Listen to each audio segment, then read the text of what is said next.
Welcome to స్వతంత్ర. నేను విజయ్. ముందుగా హెడ్లైన్స్ చూద్దాం. సచివాలయంలో సీఎం రేవంత్ సమీక్ష, టీఎస్పీఎస్సీపై అధికారులతో చర్చలు.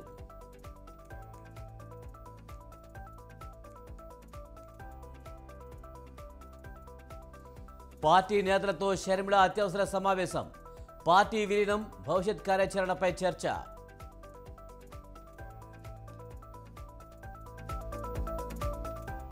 ఎమ్మెల్యే అభ్యర్థుల మార్పులు చేర్పులపై కొనసాగనున్న కసరత్తు, చిత్తూరు, ఉత్తరాంధ్ర ఎమ్మెల్యేలకు వైసీపీ అధిష్టానం పిలుపు.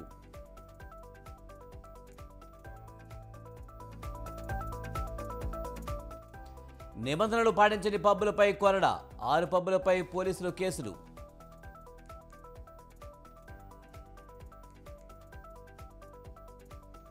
తమిళనాడులో ప్రధాని బిజీ, పలు అభివృద్ధి కార్యక్రమాలకు శ్రీకారం.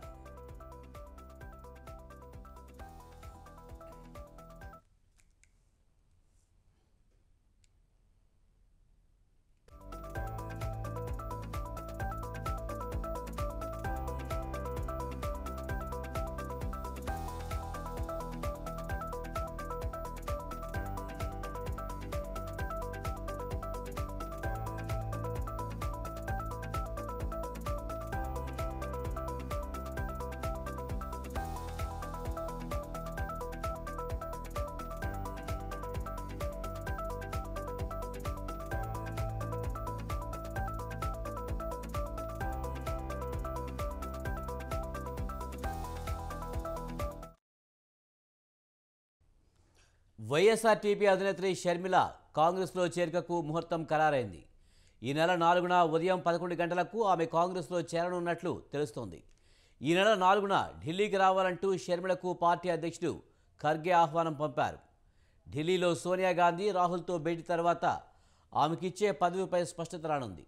ఏపీ అసెంబ్లీ, లోక్సభ ఎన్నికల నేపథ్యంలో ఏపీలో షర్మిల సేవలను వాడుకోవాలని పార్టీ అధిష్టానం భావిస్తున్నట్టు తెలుస్తోంది. ఇప్పటికే షర్మిల చేరికను ఏపీ కాంగ్రెస్ నేతలు స్వాగతించారు.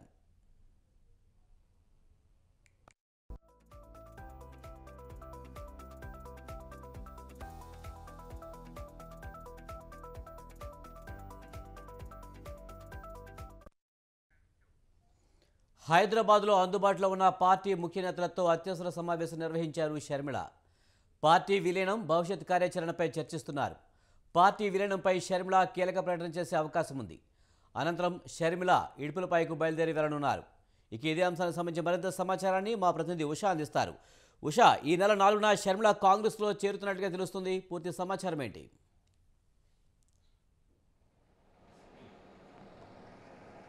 విజయ్, వైఎస్ఆర్టీపీ అధ్యక్షురాలు వైఎస్ షర్మిల ఏదైతే పార్టీ విలీనానికి సంబంధించి ముఖ్య నేతలు ఎవరైతే తెలంగాణకు సంబంధించినటువంటి ముఖ్య నేతలు ఎవరైతే ఉన్నారో వారందరినీ కూడా తన నివాసంకి పిలిచి సంప్రదింపులు జరుపుతున్నట్టుగా తెలుస్తోంది. మొత్తం పార్టీ విలీనానికి సంబంధించి ఈ నెల 4వ తారీఖున ఢిల్లీకి రావాల్సిందిగా ఢిల్లీ అధిష్టానం నుంచి కూడా తనకు పిలుపు వచ్చింది. కాబట్టి ఈ నెల 4వ తారీఖున ఉదయం 11 గంటలకి షర్మిల ఏఐసిసి కార్యదర్శులతో మాట్లాడే అవకాశం ఉంటుంది. ఇప్పటికే ఏపీ రాజకీయాలకి సంబంధించి కూడా వైఎస్ షర్మిలను ఏపీ రాజకీయాల్లో పాల్గొనవలసిందిగా అసెంబ్లీ ఎన్నికలు మరికొద్ది రోజుల్లో ఏపీకి సంబంధించినటువంటి అసెంబ్లీ ఎన్నికలు నిర్వహించే అవకాశం ఉంటుంది. కాబట్టి ఏపీ ఎన్నికలకు సంబంధించి పార్టీని ఏదైతే ఆంధ్రప్రదేశ్లో కాంగ్రెస్ పార్టీని పునర్జీవం చేసే చర్యల్లో భాగంగా వైఎస్ షర్మిలని కాంగ్రెస్ పీసీసీ అధ్యక్షురాలుగా తీసుకోవాలన్న కోణంలోనే ఇప్పటికే పార్టీ అధిష్టానం కోరుతోంది. ప్రస్తుతం చూసుకున్నట్టయితే ఢిల్లీకి రేపు కానీ ఎల్లుండి 4వ తారీఖును కానీ షర్మిల బయలుదేరే అవకాశం ఉంటుంది. అక్కడ రాహుల్ గాంధీ, సోనియా గాంధీ అలాగే ఖర్గేలతో సంప్రదింపుల అనంతరం పార్టీ విలీనానికి సంబంధించి అలాగే పార్టీకి సంబంధించి ఏదైతే మనం చూసుకున్నట్టయితే తెలంగాణలో వైఎస్ఆర్టీపీ పార్టీ ఏర్పడినప్పటికీ కూడా తెలంగాణలో ఎక్కడ కూడా వైఎస్ఆర్టీపీ పార్టీ సభ్యులు కావచ్చు అలాగే ఎవరు కూడా కంటెస్ట్ చేయలేదు. ఇక్కడ తెలంగాణ రాజకీయాలు మొత్తంలో కూడా డ్రాప్ అయినట్టుగా కూడా షర్మిల ప్రకటించడంతో మొత్తం పార్టీ మొత్తం కూడా స్తబ్దతలో ఉండింది. మరికొద్ది రోజుల్లో ఏపీకి సంబంధించి ఎన్నికలకు సంబంధించి మాత్రము కడప ఎంపీ సీట్ని కూడా ఆశయించే అవకాశం ఉంటుంది. మనం చూసుకోవచ్చు కావచ్చు, కడప ఎంపీ సీటుకి సంబంధించి కూడా గతంలో వైఎస్ వివేకానంద రెడ్డి కూడా ఎంపీ సీటు షర్మిలకు ఇవ్వాల్సిందిగా లేకపోతే విజయమ్మకి ఇవ్వాల్సిందిగా కూడా అనేక రాజకీయ రంగులు కూడా పులుముకుంది ఈ ఎంపీ కడప ఎంపీ స్థానము. కడప ఎంపీ స్థానానికి సంబంధించి పోటీ చేస్తారా లేకపోతే ఏఐసిసిలో మేజర్గా ఉన్నటువంటి కీ రోల్ని అడుగుతారా లేకపోతే ఆంధ్రప్రదేశ్ ఎన్నికలకు సంబంధించి పిసిసి అధ్యక్షుడిగా ఇప్పటికే గిడుగు ఉన్నారు కాబట్టి అతని స్థానంలో వైఎస్ షర్మిలను తీసుకుంటారా? ఎందుకంటే ఇప్పటి వరకు కూడా కాంగ్రెస్ పార్టీ ఏదైతే రాష్ట్రం విడిపోయిన దగ్గర నుంచి కూడా కాంగ్రెస్ పార్టీ ఏపీలో కనుమరుగైపోయింది. ఈ రాజకీయాల్లో ఏదైతే ఏపీ రాజకీయాల్లో షర్మిల వచ్చిన అనంతరం పార్టీకి మరింత పునరుత్తేజం వచ్చే అవకాశం ఉంటుంది కాబట్టి పునరుజ్జీవం పొందాలి అంటే షర్మిల ఖచ్చితంగా ఏపీ రాజకీయాల్లో కీలక పదవిలో ఉంటేనే ఇది పుంజుకునే అవకాశం ఉంటుంది కాబట్టి కాంగ్రెస్ పార్టీ కూడా పావులు కలుపుతోంది. ఇప్పటికే ఏపీ రాజకీయాలకి సంబంధించి కావచ్చు, తెలంగాణ సభ్యుల్ని కావచ్చు, ఇప్పటికే ఏఐసిసి క్యాడర్ మొత్తం కూడా సంప్రదింపులు జరిపారు. మొత్తం మీద ఉదయం నుంచి కూడా ఏదైతే షర్మిల నివాసంలో ఉదయం నుంచి కూడా తెలంగాణ వైఎస్ఆర్టీపీ కార్యకర్తలు అందరూ కూడా సంప్రదింపుల్లో భాగంగా సంప్రదిస్తున్నారు షర్మిల. మరోవైపు చూసుకున్నట్టయితే తన కుమారుడు రాజారెడ్డిది ఫిబ్రవరి 17వ తారీఖున వివాహం ఉంది కాబట్టి వివాహ ఆహ్వాన పత్రిక ఏదైతే ఉందో వివాహ పెళ్లి పత్రికను తన తండ్రి వైఎస్ రాజశేఖర రెడ్డి సమాధి ఇడుపులపాయలో ఉన్నటువంటి తన తండ్రి వైఎస్ రాజశేఖర రెడ్డి సమాధి వద్ద ఉంచి ప్రార్థనలు చేసి ఆ తర్వాత తాను బయలుదేరే అవకాశం ఉంటుంది. ఈరోజు 2 గంటలకి అక్కడ పయనించే అవకాశం ఉంటుంది. ఏదైతే ఇడుపులపాయకి బయలుదేరటము, ఇడుపులపాయలకి బయలుదేరిన అనంతరము తను ఎల్లుండి ఏదైతే 4వ తారీఖున ఢిల్లీకి చేరుకొని ఢిల్లీ కార్యకర్తలతో సంప్రదింపులు జరిపే అవకాశం ఉంటుంది. ఓవరాల్గా చూసుకున్నట్టయితే ఏపీ రాజకీయాల్లో ఇప్పటికే కాంగ్రెస్ పార్టీ స్తబ్దతలో ఉంది కాబట్టి షర్మిల రాకతో పార్టీ ఏదైతే పుంజుకునే అవకాశం ఉంటుంది కాబట్టి కాంగ్రెస్ కేడర్ మొత్తము కూడా ఈ ఆలోచనలో ఉంది కాబట్టి ఇప్పటికే పార్టీని విలీనం చేస్తున్నట్టు షర్మిల కూడా ప్రకటించారు కాబట్టి 4వ తారీఖున ఇది అధికారిక ప్రకటన వెలువడే అవకాశం ఉంటుంది. Vijay, right, thank you Usha.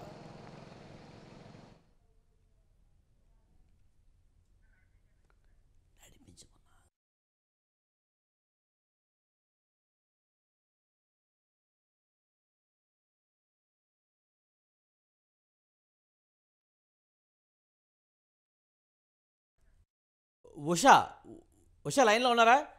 Usha, షర్మిలకి ఏ పదవి ఇస్తారనేది ఇప్పుడు సర్వత్రా ఆసక్తి నెలకొన్న పరిస్థితి అయితే కనిపిస్తుంది. ముఖ్యంగా పిసిసి చీఫ్ పదవి ఆమెకి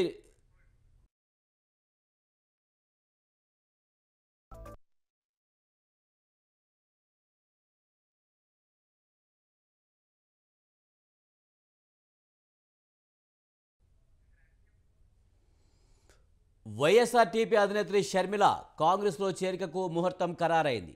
ఈ నెల 4న ఉదయం 11 గంటలకు ఆమె కాంగ్రెస్లో చేరనున్నట్లు తెలుస్తుంది. ఈ నెల 4న ఢిల్లీకి రావాలంటూ షర్మిలకు పార్టీ అధ్యక్షుడు ఖర్గే ఆహ్వానం పంపారు. ఢిల్లీలో సోనియా గాంధీ, రాహుల్తో భేటీ తర్వాత ఆమెకిచ్చే పదవిపై స్పష్టత రానుంది. ఏపీ అసెంబ్లీ, లోక్సభ ఎన్నికల నేపథ్యంలో ఏపీలో షర్మిల సేవలను వాడుకోవాలని పార్టీ అధిష్టానం భావిస్తున్నట్టు తెలుస్తోంది. ఇప్పటికే షర్మిల చేరికను ఏపీలో కాంగ్రెస్ నేతలు స్వాగతించారు.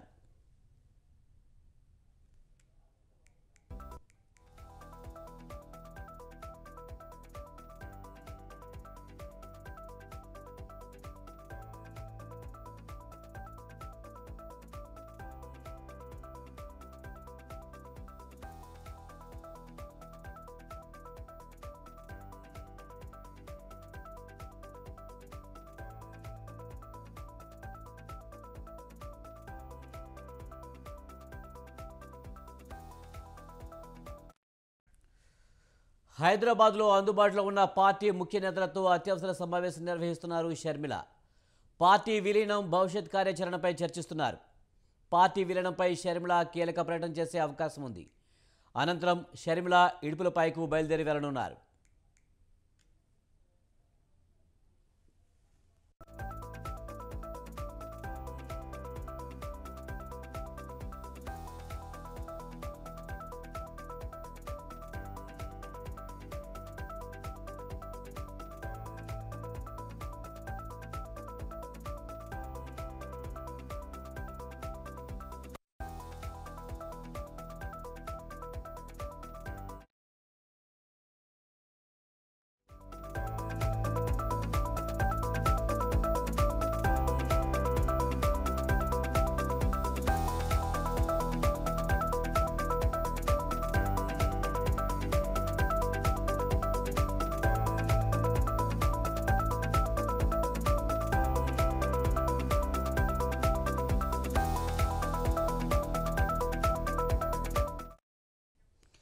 ఎన్టీఆర్ జిల్లాలో ఓ ఆగంతుకుడు హల్చల్ చేశాడు.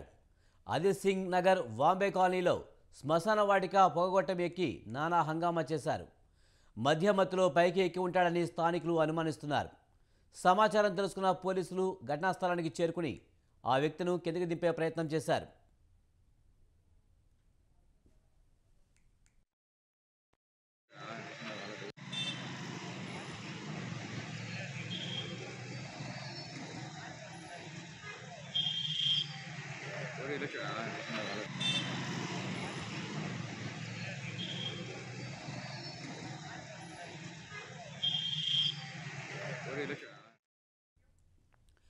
ఎన్టీఆర్ జిల్లాలో ఓ ఆగంతుకుడు హల్చల్ చేశాడు. అజిత్ సింగ్ నగర్ వాంబే కాలనీలోని శ్మశాన వాటిక పొగగొట్టం ఎక్కి నానా హంగామా చేశారు. మద్యం మత్తులో పైకి ఎక్కి ఉంటాడని స్థానికులు అనుమానిస్తున్నారు. సమాచారం తెలుసుకున్న పోలీసులు ఘటనా స్థలానికి చేరుకుని ఆ వ్యక్తిని కిందకి దింపే ప్రయత్నం చేశారు.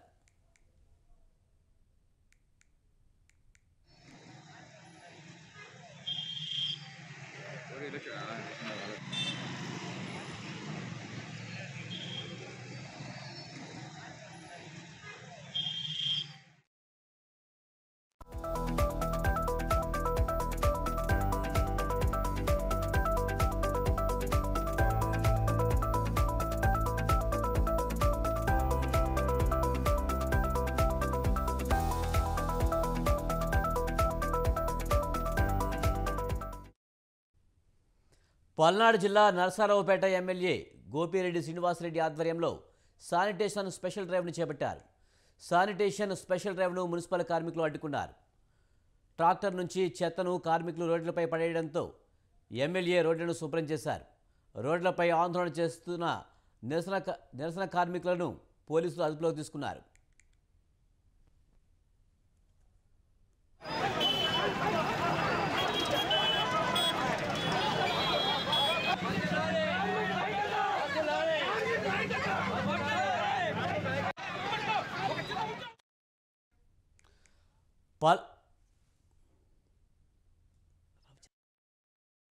పల్నాడు జిల్లా నరసరావుపేట ఎమ్మెల్యే గోపిరెడ్డి శ్రీనివాసరెడ్డి ఆధ్వర్యంలో శానిటేషన్ స్పెషల్ డ్రైవ్ను చేపట్టారు.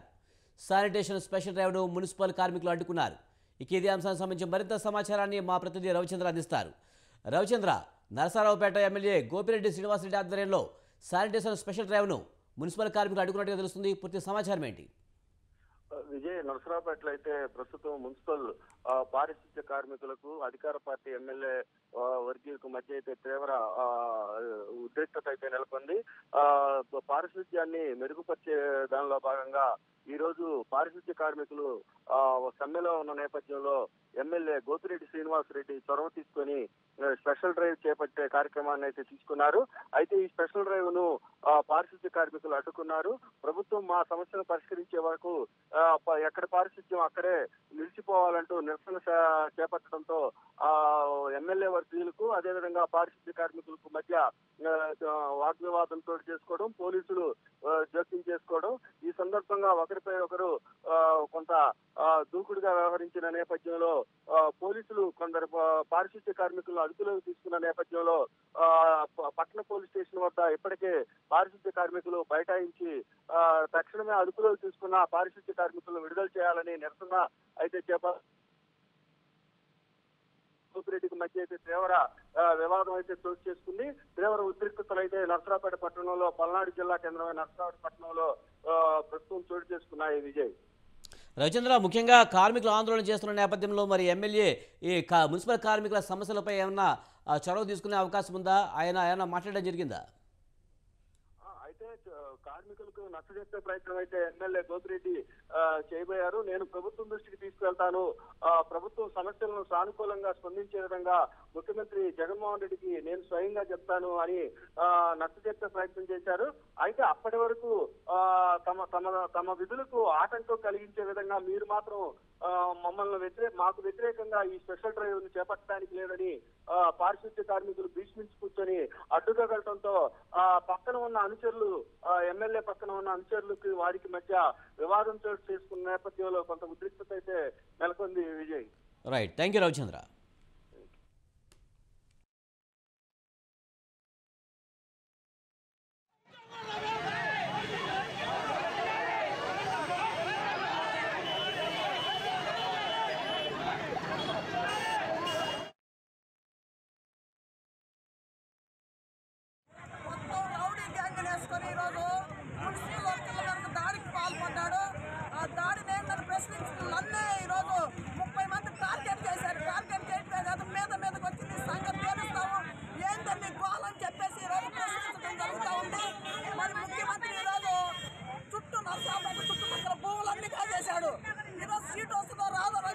భయంతో ఈరోజు మున్సిపల్ సమ్మెని విచ్ఛిన్నం చేస్తే ముఖ్యమంత్రి దగ్గర మరి మార్కులు కొట్టిన నాయకత్వాన మొత్తం రౌడీ గ్యాంగ్ వేసుకొని ఈరోజు మున్సిపల్ వర్కర్ల వరకు దాడికి పాల్పడ్డాడు. ఆ దాడిని ఏంటని ప్రశ్నించుకున్నన్నే ఈరోజు 30 మంది టార్గెట్ చేశారు. టార్గెట్ చేయడమే కాదు మీదకి వచ్చింది సంగతి తెలుస్తాము ఏంటని గోలని చెప్పేసి ఈరోజు ప్రశ్నించడం జరుగుతూ ఉంది. మరి ముఖ్యమంత్రి ఈరోజు నరసాపేట చుట్టుపక్కల భూములన్నీ కాజేశాడు. ఈరోజు సీటు వస్తుందో రాదో అని చెప్పేసి భయంతో ఈరోజు మున్సిపల్ సమ్మెని విచ్ఛిన్నం చేస్తే ముఖ్యమంత్రి దగ్గర మరి హైదరాబాద్లో ప్రజాపాలన కార్యక్రమం కొనసాగుతుంది. 2 రోజుల విరామం తర్వాత ఇవాళ దరఖాస్తులను స్వీకరిస్తున్నారు. అందులో భాగంగానే విజయనగర కాలనీలో ప్రజాపాలన కార్యక్రమంలో మంత్రి Ponnam Prabhakar, GHMC commissioner Ronald Ross, జిల్లా కలెక్టర్ అణుదీప్ పాల్గొన్నారు. అర్హులైన వారందరికీ పథకాలు అందుతాయన్నారు. బీఆర్ఎస్ పాలనలో ప్రజలను మోసం చేశారని విమర్శించారు. తాము ఇచ్చిన హామీలన్నీ తప్పకుండా నెరవేరుస్తామని మంత్రి పొన్నం ప్రభాకర్ తెలిపారు.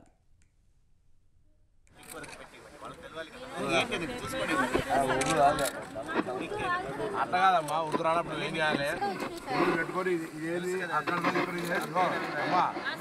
కొత్త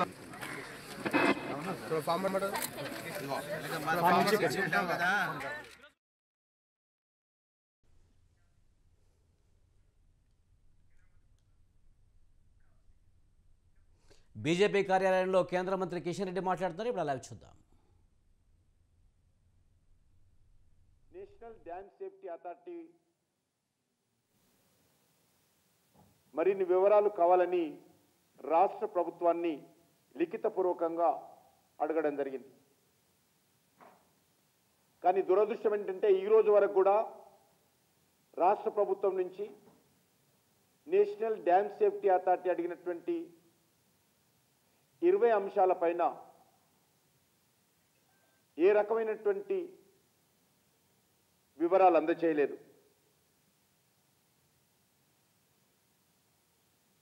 20 అంశాలలో 11 అంశాలకు మాత్రమే అరకొర సమాధానాలు ఇచ్చారు.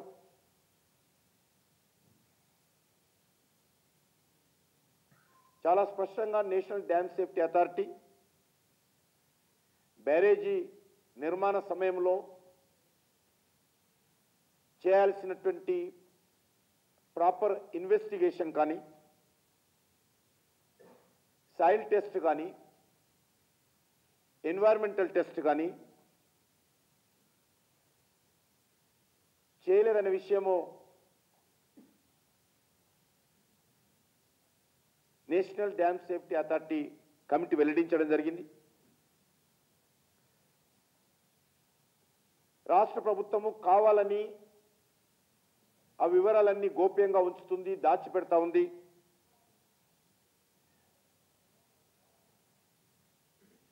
తమ అసమర్థత, అక్రమాలను కప్పిపుచ్చుకునేటువంటి ప్రయత్నం చేస్తూ ఉంది అనే విషయము ఆ రోజు అందరం కూడా పదే పదే రాష్ట్ర ప్రభుత్వాన్ని చెప్పడం జరిగింది. నేషనల్ డ్యామ్ సేఫ్టీ అథారిటీ ఒక అడుగు ముందుకు వేసి మీరు సరైనటువంటి వివరాలు ఇవ్వకపోతే ప్రాపర్ గైడెన్స్ మేము ఇవ్వలేకపోతాము, కాబట్టి ప్రాజెక్టుకు సంబంధించినటువంటి ఫ్యూచర్ ప్రొటెక్షన్ కోసము, ప్రాపర్ గైడెన్స్ ఇవ్వడం కోసము మేము అడిగినటువంటి వివరాలు ఇవ్వాలని చెప్పి పదే పదే అథారిటీ అడిగింది. మేమందరం కూడా చెప్పడం జరిగింది.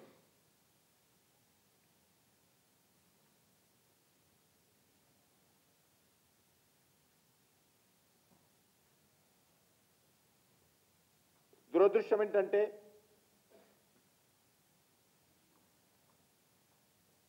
మూడు 4 సంవత్సరాల లోపలనే కట్టినటువంటి ప్రాజెక్టు ఈరోజు నిరుపయోగంగా కేసీఆర్ ప్రభుత్వం యొక్క అవినీతికి అద్దం పట్టే విధంగా ఈరోజు మన కళ్ళ ముందు ప్రాజెక్టు వెరవెలపోవడం ఏదైతున్నదో, తెలంగాణ ప్రజల యొక్క కష్టార్జితం గోదావరి పాలు కావడము, అవినీతి పాలు కావడం ఏదైతున్నదో ఇది చాలా తీవ్రమైనటువంటి అంశంగా ఈరోజు తెలంగాణ ప్రజలు భావిస్తూ ఉన్నారు.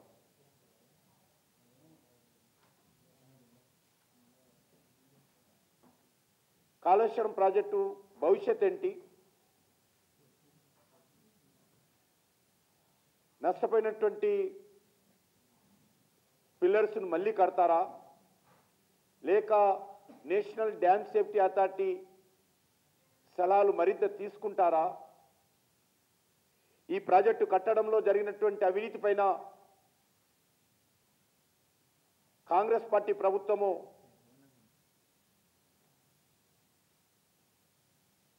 ఎందుకు ఊచలు లెక్క పెడతా ఉంది? పదే పదే ప్రతిపక్షంలో ఉన్నప్పుడు ముఖ్యమంత్రి గారు కాళేశ్వరం ప్రాజెక్టు పైన మేము మాట్లాడినప్పుడు కేంద్ర ప్రభుత్వం ఏం చేస్తుంది, మోడీ గారు ఏం చేస్తున్నారు, కిషన్ రెడ్డి ఏం చేస్తున్నాడు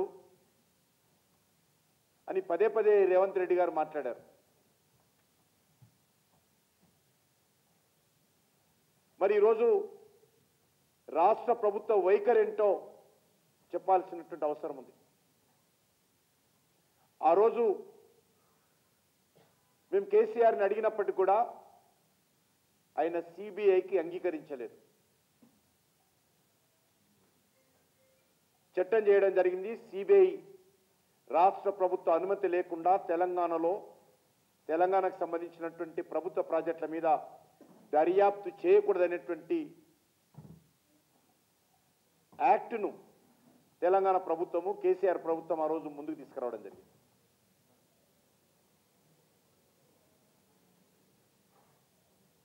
మరి ఈరోజు కాంగ్రెస్ పార్టీ ప్రభుత్వం, నేను అడుగుతా ఉన్నాను, నిజంగా కాళేశ్వరం పైన ప్రాజెక్టులో జరిగినటువంటి అవినీతి పైన దర్యాప్తు జరగాలని కోరుకుంటున్నారా లేదా?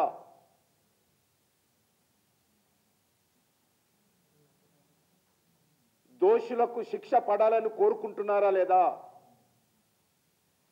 లేక కాంగ్రెస్ పార్టీ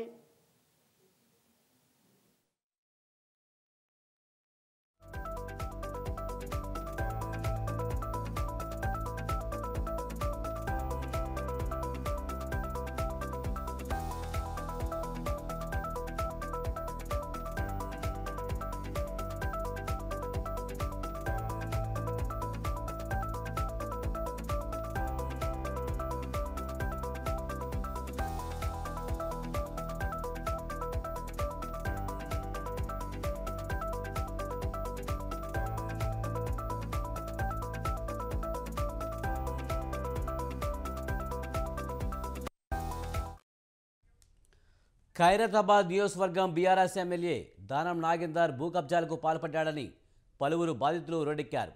పంజగుట్ట ప్రజాభవన్ వద్ద ఎమ్మెల్యే దానం నాగేందర్ తమ భూమి కబ్జా చేశాడని బాధితులు ఆందోళన దిగారు. బాధితుల ఆందోళనను సెల్ ఫోన్లో చిత్రీకరిస్తున్న దానం నాగేందర్ అనుచరుడు నాగరాజు అనే వ్యక్తిని కొట్టాడు. తిరగబడిన నాగరాజును చితకబాదిన అనంతరం బాధితులు పోలీసులకు అప్పగించారు.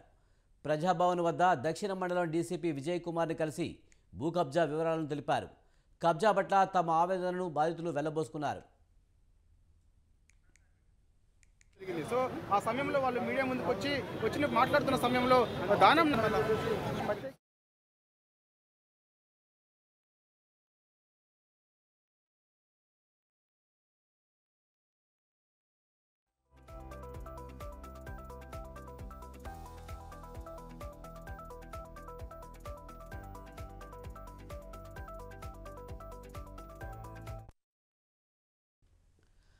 ఖైరతాబాద్ నియోజకవర్గం బీఆర్ఎస్ ఎమ్మెల్యే దానం నాగేందర్ భూ కబ్జాలకు పాల్పడ్డాడని పలువురు బాధితులు రోడ్డెక్కారు. పంజాగుట్ట ప్రజాభవన్ వద్ద ఎమ్మెల్యే దానం నాగేందర్ తమ భూమి కబ్జా చేశాడని బాధితులు ఆందోళన దిగారు. బాధితుల ఆందోళనను సెల్ ఫోన్లో చిత్రీకరిస్తున్న దానం నాగేందర్ అనుచరుడు నాగరాజు అనే వ్యక్తిని అడ్డుకున్నారు. తిరగబడిన నాగరాజును చితకబాదిన అనంతరం బాధితులు పోలీసులకు అప్పగించారు. ప్రజాభవన్ వద్ద దక్షిణ మండల డీసీపీ విజయ్ కుమార్ను కలిసి భూ కబ్జా వివరాలను తెలిపారు. కబ్జా పట్ల తమ ఆవేదనను బాధితులు వెళ్లబోసుకున్నారు.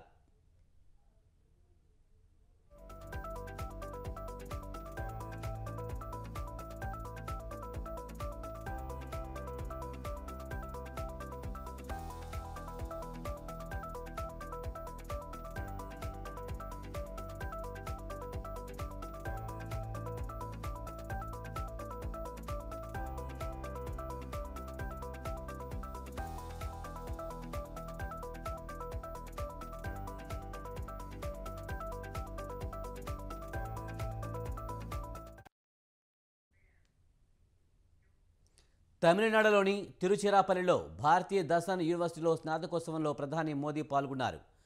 గవర్నర్ ఆర్ఎన్ రవి, ముఖ్యమంత్రి ఎంకే స్టాలిన్తో పాటు పలువురు ప్రసిద్ధులు హాజరయ్యారు.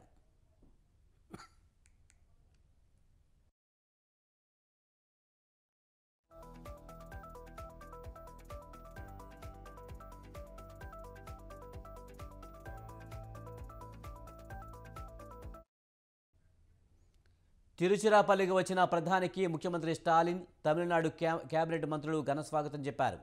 దక్షిణాది రాష్ట్రాల పర్యటనలో భాగంగా ప్రధాని నేడు తిరుచిరాపల్లి అంతర్జాతీయ విమానాశ్రయం కొత్త టెర్మినల్ భవనాలను ప్రారంభిస్తున్నారు. 1100 కోట్ల రూపాయల ఖర్చుతో కొత్త టెర్మినల్ భవన సముదాయాన్ని నిర్మించారు. 2 స్థాయిల్లో నిర్మించిన అంతర్జాతీయ టెర్మినల్ భవన సముదాయం ఏటా 44 లక్షల మంది ప్రయాణికులకు సేవలు అందిస్తుందని పీఎంఓ ప్రకటనలో తెలిపింది.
Convocation ceremony of the Bharati Dasan University is special for me. I congratulate the graduating students. Bharati Dasan University, the case is slightly different. When it was created in 1982, many existing and prestigious colleges were brought under your university. Some of these colleges already had a track record of producing great people. So Bharati Dasan University started on a strong and mature foundation. This maturity has made your university impactful in many domains, whether it is humanities, languages, science, or even satellites. Your university makes a unique mark. At the 38th convocation ceremony of the Bharati Dasan University is special for me. I congratulate the graduating students. Bharati Dasan University, the case is slightly different. When it was created in 1982, many existing and prestigious colleges were brought under your university. Some of these colleges already had a track record of producing great people. So, ఇవి బిడ్డ విశేషాలు చూస్తూనే ఉండండి స్వతంత్ర.